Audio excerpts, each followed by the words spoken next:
Dear students, welcome to this course on sectoral growth in India. This course has been prepared and is being delivered over a period of 15 weeks.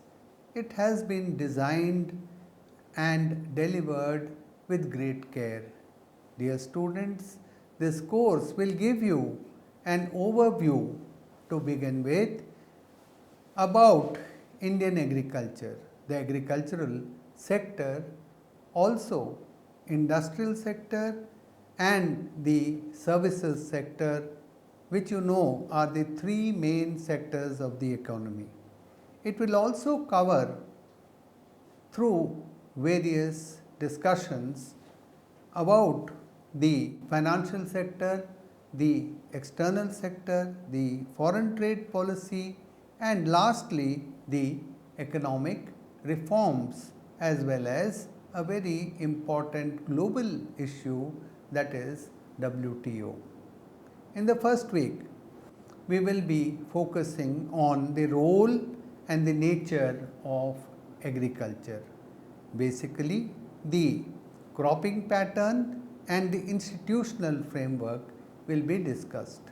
We already know that agriculture has played a vital role in India's economic development. Therefore, we would first discuss the role of agriculture and its relevance in the Indian economy, the cropping pattern in Indian agriculture as a whole, and also we would look into some aspects of international experience and most of all into land reforms, which is a part of institutional reform. In the forthcoming week, in the second week, the focal point of the discussion would be about agricultural inputs, agricultural production, productivity in India, and the future prospect of green revolution, which had unfolded in the late 60s, and the second green revolution, which is now unfolding. Now, some of these aspects are the technological aspects. Earlier, we looked at the physical aspects and the institutional aspects. In the third week, we will now look at certain other institutional aspects other than land reforms, that is agricultural credit, pricing policies, agricultural marketing, and so on. There will be a discussion on the significance of credit for agriculture, the phases of the evolution of agricultural credit, varied instruments of pricing policy, and the objectives of agricultural price policy, as well as the institutions responsible for formulating and implementing the agricultural policy in India. So, dear students, keep it in mind that the first 3 weeks shall form the basis for understanding not only the topics in the later part of the course, but also many other sections which relate to the sectoral growth of Indian economy. After this, in the fourth week, we will be focusing on industrial growth in the planning period and the industrial policy. There shall be a discussion on the industrial base, the Industries Act of 1951, the Industrial Policy Resolution 1956, and the components of different industrial policies in India. This forms the basis of India's long-term development strategy.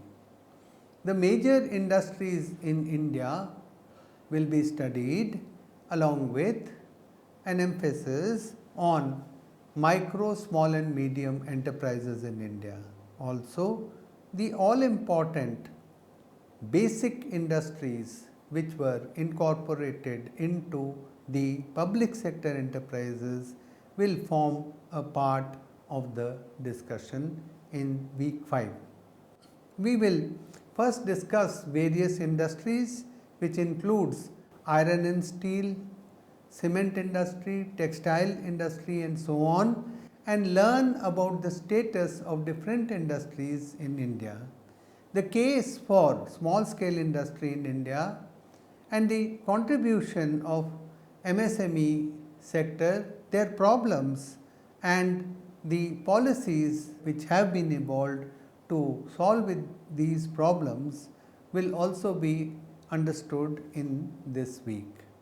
Problems of sick industry, industrial sickness, and the labor market reforms in India will be discussed in the 6th week. Here we will understand the conceptual framework of industrial sickness and the causes behind industrial sickness, the arguments against the labor market regulations and also the arguments in favor of such regulation and institutions will be discussed.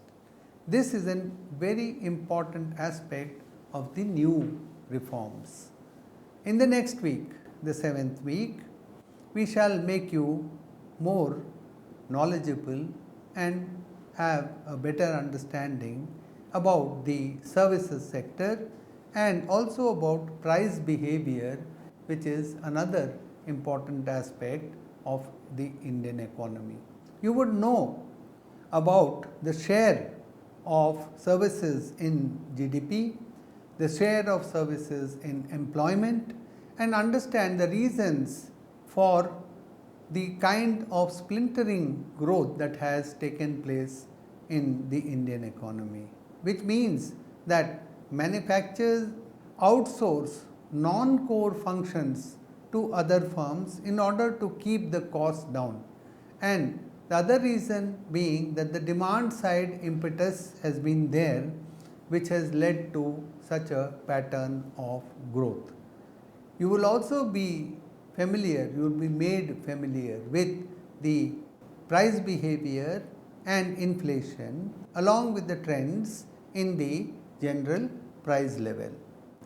Week 8 will be a revision and assessment week for you. In this week, you are supposed to revise what all you have learned in the past 7 weeks. Please submit your assignments on time. Please note that the marks that you get in these assignments would go towards your overall grade in this course. So therefore, it is a part of what is known as summative assessment. Now, we move on to week 9. In this week, we will study about the financial sector and the needs to transfer resources from savings surplus agents to savings deficit agents by overcoming the information asymmetries in the financial markets. And we will focus upon the financial sector reforms, and there we will study about commercial banks, cooperative banks and the Reserve Bank of India. We will also understand the concept of the money market and various reforms in the Indian money market during this week. The next study would be about a review of monetary policy and the structure of interest rates. In this week, that is week 10, the capital market, SEBI and the other institutional structures which are there in the financial system will be discussed. In the 11th week, we shall be studying the external sector, which will comprise of the major trends, the structure and the direction of foreign trade. There will also be a discussion on the concept of balance of payments, which again is a very popular notion, and also will study about the structure of balance of payments and the trends in balance of payments. In the 12th week and the 13th week, we will be studying about the external sector policies. First the trends, then the policies. In the 12th week, we will study the foreign trade policy 2004 to 2009 and the foreign trade policy 2009 to 14 and also a prospective policy that is from 2015 to 2020. We are midway through this period. The objectives of certain pertinent policies, that is FERA, which used to be the earlier policy framework, and how we switched from FERA to FEMA will also be discussed in this week. In the following week, we would be having a discussion on a related aspect, that is the policies and the importance of multinational corporations in an emerging market, the role of multinational corporations in developing countries, also certain special policies like the special economic zones, and then we have certain macroeconomic stabilization policies and the structural reforms in India, which is ordinarily also called the structural adjustment program. All of this will be studied in the 13th week. In the 14th week, we shall discuss about the process of liberalization, privatization and globalization, popularly known as LPG, along with a study of disinvestment policy and what is the relationship between India and WTO. The last week, the 15th week, is a self-study week. This is the second self-study week for you.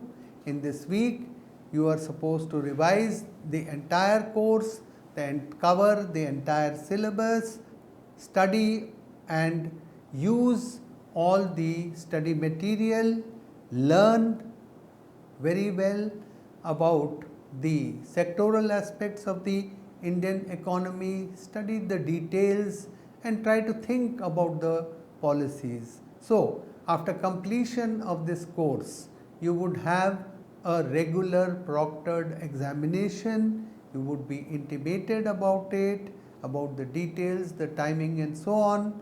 Dear students, I am sure after studying all this material, you would reach a new level of understanding and commitment towards the Indian economy. Please go through the entire e-content, which includes the self-learn videos, the e-text, and perform the activities, assignments that are given to you from time to time very sincerely, and at the end of this you are going to be the gainers. You would have a great self-learning experience. I am sure. All the very best.